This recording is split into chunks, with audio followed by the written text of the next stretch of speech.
The US national debt is now $34 trillion and is increasing at a pace of $2 trillion per year, which means it's quickly on its way to 35 and then 36 and then 37 trillion. And the reality is that debt cannot be repaid. But it was really never designed to be repaid anyways. And from a historical context, that $34 trillion number, even though it is exceedingly high, isn't actually as bad as it has been in the past, both for the US and for other countries. And from a modern day perspective, there are other countries in the world, first world countries, that are in a significantly worse place than the US when it comes to their debt. And in this video, I want to discuss several things, including the major problem with the US national debt, what you need to know in order to understand it, why you probably shouldn't worry about it, and the real problem and what needs to happen for it to be fixed.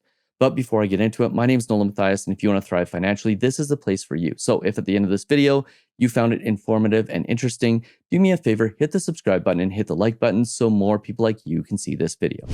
Okay, so let's get into it. Let's discuss the US national debt, which is one of the hottest topics on YouTube, in the news, and on the internet in general. It has now reached a record $34 trillion, which is the largest it has ever been. It's no doubt that that is a huge number. It also now represents somewhere between 80 and 120% of the GDP of the United States, depending on which way you look at it, and I'll get into those details a little bit later on. But it is clear that this number is massive and that the US and their spending issues have to be taken care of. Something has to change, and there's one major problem when it comes to changing what is going on with deficit spending and the continued rise in the national debt. And no, it's not just interest rates. But that being said, interest rates do play an important role in this whole story because for the first 6 months of 2024, the federal budget deficit was $1.1 trillion. And the interest expenses associated with the debt now exceeds national defense spending, which is one of the biggest outlays for the US government. And there's a whole bunch of reasons for this, but the main one is that Washington spends like deficits and debt don't matter. They've just been on a spending spree for the last 2 decades, and they're just spending without any real checks and balances. Now, there is a case to be made, which I'll get to a little bit later on, about the pandemic and the Great Recession, and all of this spending being something that needed to be done. But even though that is somewhat the case, the reality is that most of the politicians in the US are no longer looking at the deficit as something that needs to be fixed. They're simply looking at it as something that needs to be argued over. And the federal budget deficit for the first 6 months of this year was $1.064 trillion. It's quickly on its way to $2 trillion total for the year. And here's the thing. Enjoy the fact that the US government is spending all this money because eventually, as an American, you're going to have to pay for it. There's simply no way around that. You're either going to pay for it in reduced spending or you're going to have to pay for it in higher taxes. And that's the simple economic reality of what's going on here. And the question is, why has the deficit gone up so much and why does it continue to increase? Well, there's a whole bunch of reasons for this. First, Medicare payments climbed by 10%. Social Security benefits rose by 9%, and everyone but the politicians admit that entitlement spending drives deficits and debt, or do they all agree on that? So here's where it gets really interesting because we have this group of media. We've got the left side media, we've got the right side media, and then there is some center media. But what is happening is that there's this divide in politics, this divide in the media, and it really has both sides blaming each other for the national debt. And this has essentially turned into the equivalent of a domestic dispute between a husband and a wife about their personal finances, where neither side agrees on what needs to be done. So as a result, both sides are just making the problem worse. And while interest rates aren't the only thing that is pushing this national debt higher, it certainly is not helping the situation.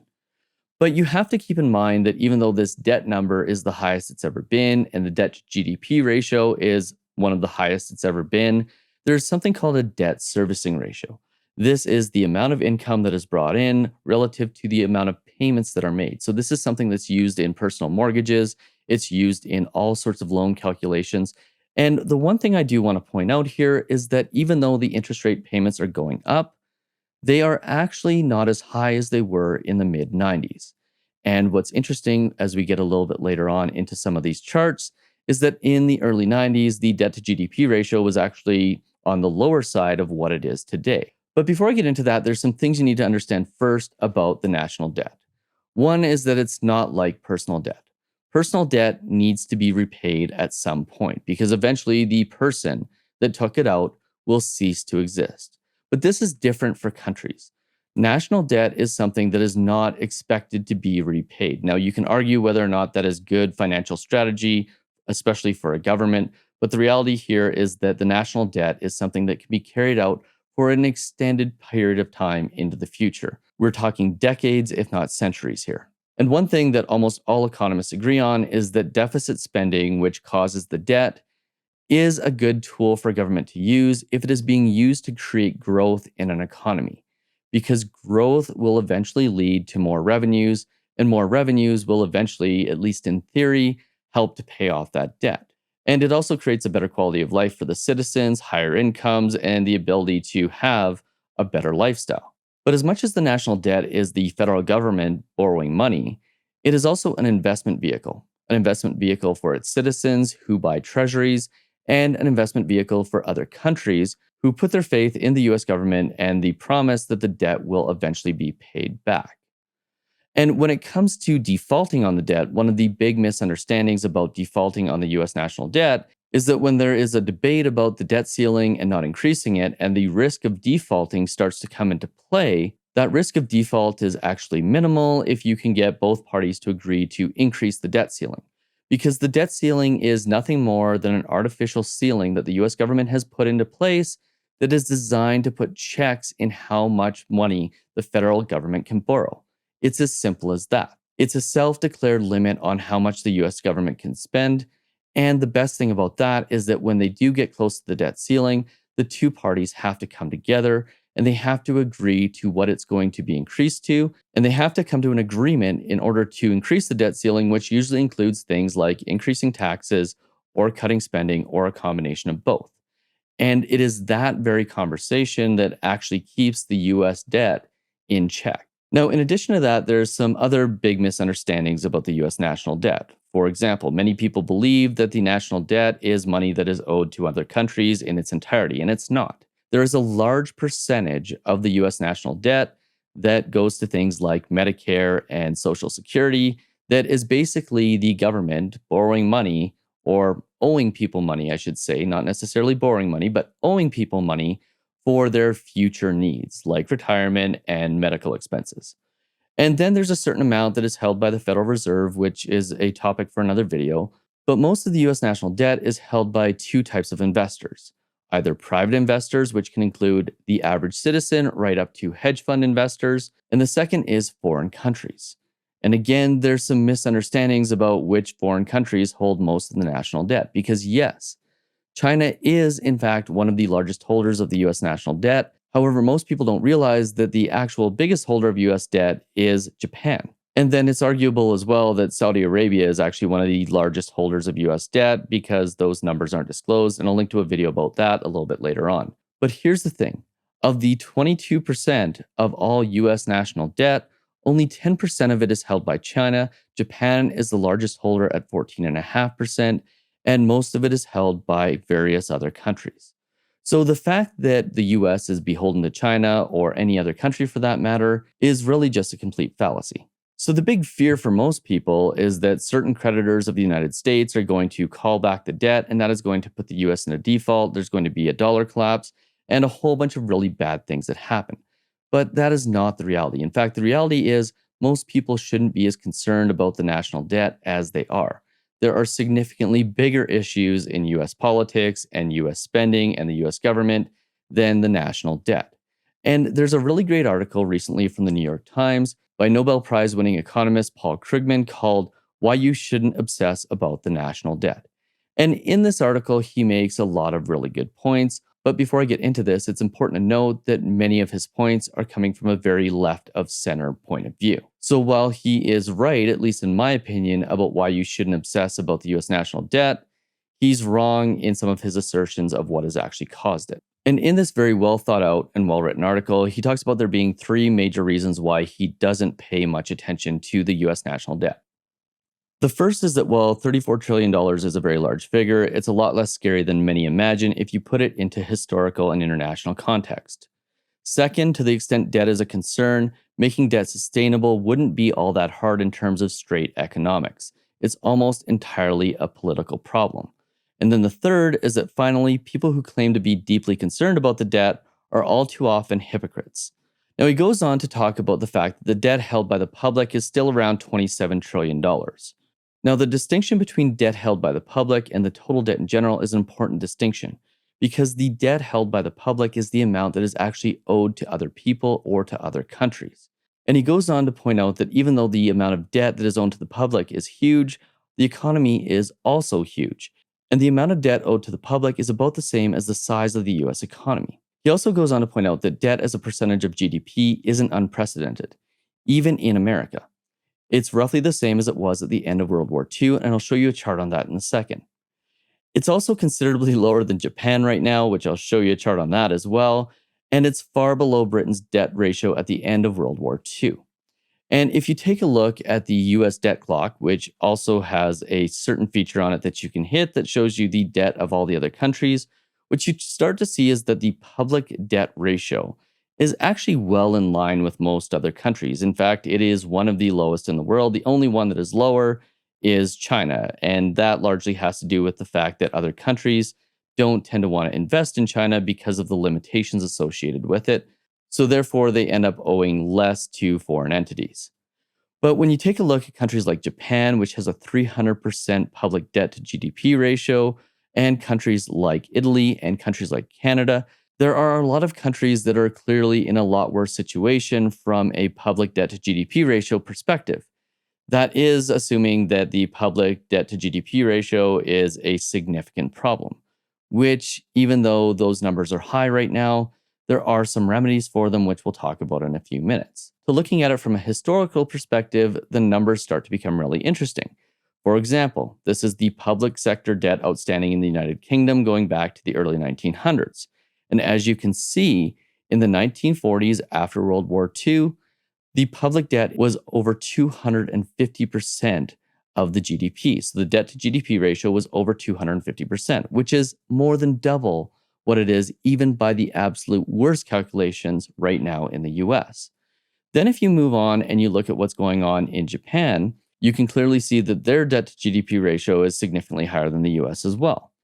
And when we go to take a look at what's happening in the United States from a historical perspective, going back to the end of World War II, you can see very clearly that at one point this number was pretty much the same as it is today. And guess what? There wasn't a US dollar collapse, there wasn't a default, and over time, this number got back to normalcy by the 1980s. In fact, in the 1980s, the debt to GDP ratio was around 30%. Now, in the early 1990s, the early 2000s, and the early 2010s, we saw things happen in the economy that led this debt to GDP number to go up significantly. And a lot of that had to do with, just like in World War II, the economic circumstances of the time, the abnormal events that caused the debt to go up.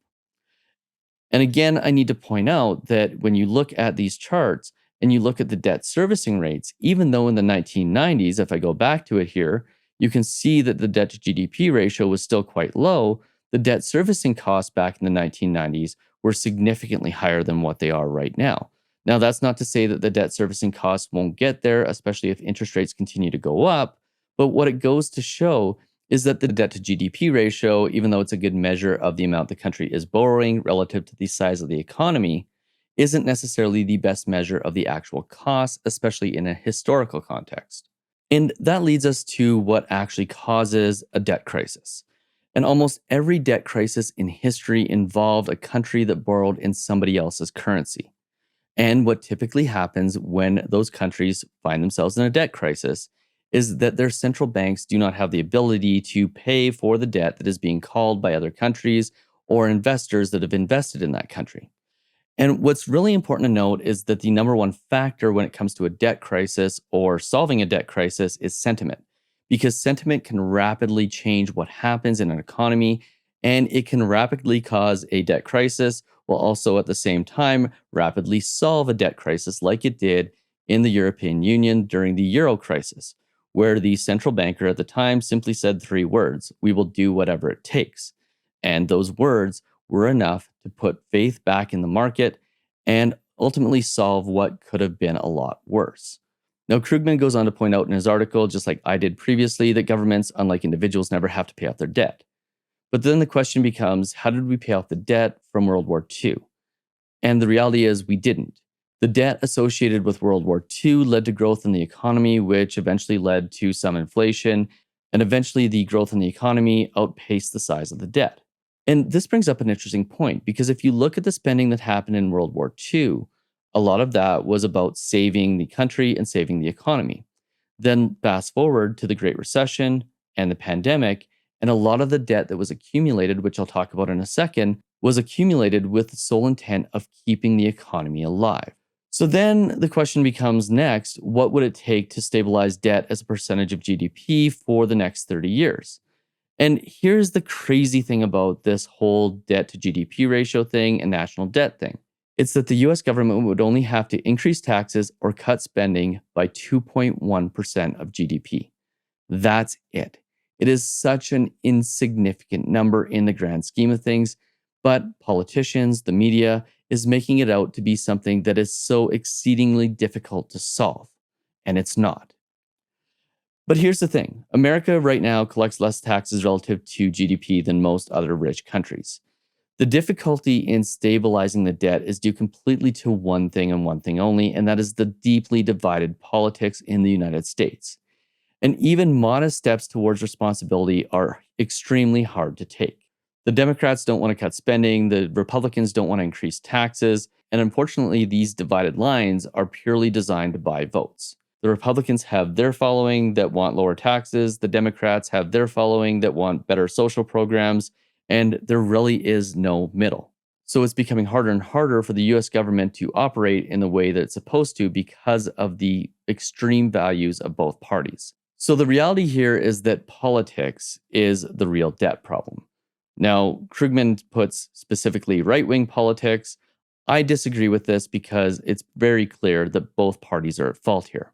But he is right in suggesting that given the political will, we could resolve debt concerns quite easily and quite quickly. Increasing revenues or cutting spending by 2.1% of GDP would not be something that is insurmountable. And not only that, the US government could start reducing the national debt if they went just one step further than that. And that leads us into a third article, which is from the Washington Post, which suggests that politicians in both parties need to face up to the national debt.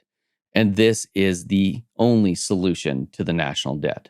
Anything else that's being suggested on the internet, anything else that is being talked about of who's blaming who and everything else like that is all garbage. Both parties need to face up to the national debt.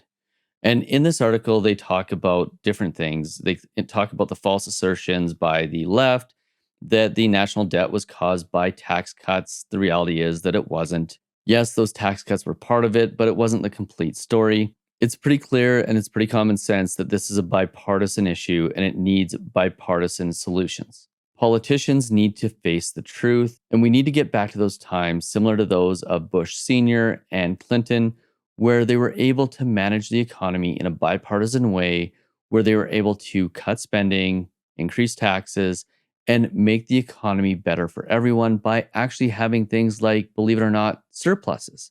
Because it is in fact possible for the US to run a surplus and actually start decreasing the debt. And if you look at the US federal deficit by president, it becomes clear that both Republicans and Democrats alike are able to reduce the deficit and actually run a surplus or at least close to it.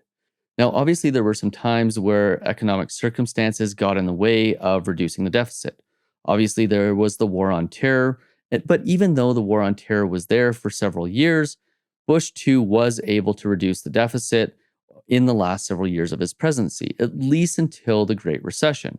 And of course, during the Great Recession, extraordinary times called for extraordinary measures, and spending had to go up in order to support the economy. And then same thing with the pandemic, with Trump.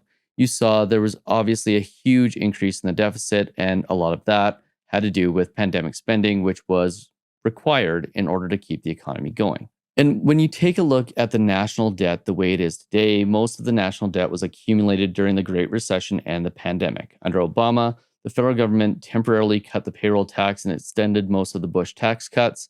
And then there was obviously higher spending, especially on the pandemic.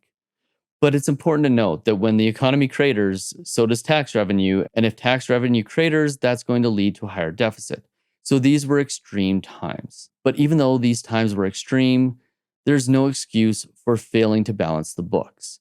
We're past the pandemic, we're past the Great Recession. The political parties need to come together and get their shit together so that they can balance the books. There needs to be changes to social care, there needs to be changes to Medicare. Together, these two programs account for about 1/3 of the US spending, and that share is growing. And in addition to those cuts in spending, there also needs to be a period of stiffer taxes. Now, that is my opinion. But here's the thing, America's real budget crisis, as you can see throughout several of these articles, is the failure on both sides of the aisle. And the harsh reality is this: there isn't going to be a debt jubilee, there isn't going to be a US dollar crash, or a deflationary or an inflationary fix to this problem. Both parties are responsible for the debt.